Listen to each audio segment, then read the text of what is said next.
in the moment and then manipulated, or was it added in later? It was. We did it. Well, you know, it's my instrument, so we did it. There's slight enhancement that I remember Bernard Rose, our crazy director, called it the Orson Welles mic or something. It was literally the mic. Well, that's what they said. That was from War of the Worlds. War of the Worlds. Wow. Yeah. So that was pretty awesome, and it, you know, it had great resonance and stuff.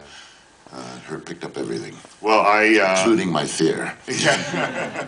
Well, I went on Twitter and said that I was interviewing you on stage here, and do people have questions? And a lot of people responded with questions about your voice. And I'll just read one here. Someone named LT was wondering if you could leave the voicemail greeting on her cell phone. We can discuss that later. There's a side business in there, I'm sure. Do we have questions from the audience for Tony? I can see hands. Do I see hands? Oh, yeah, go ahead. You mentioned that you only have maybe 10 minutes of screen time, but for that short amount of time, your chemistry with Virginia Madsen is incredible to watch, I think. What was it like working with her?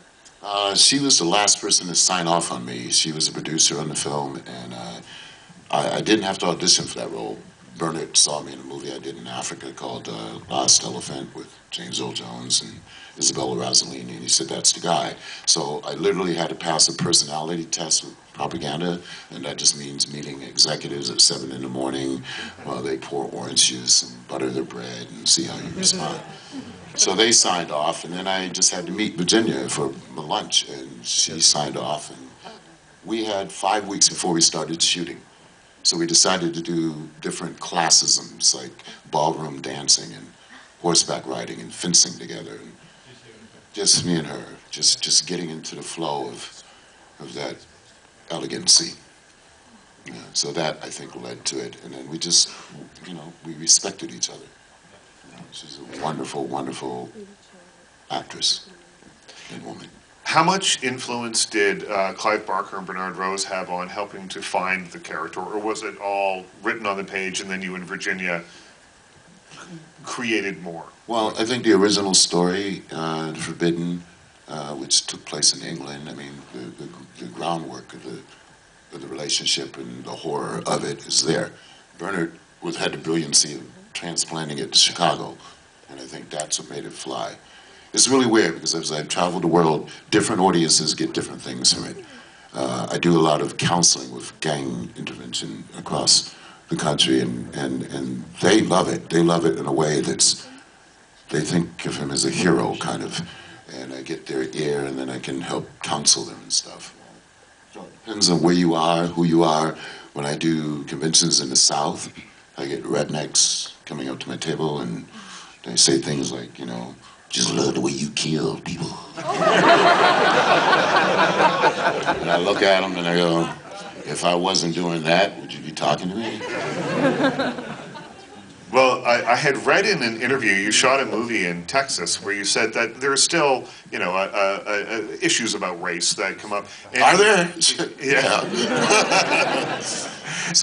And you were out somewhere, or, you know, in the story that you told in the interview, you were out somewhere and you thought trouble was coming, then somebody came up and said, I love you, Candyman. Yeah, yeah, it's been a great, how can I say, social equalizer. Right, great level. Places.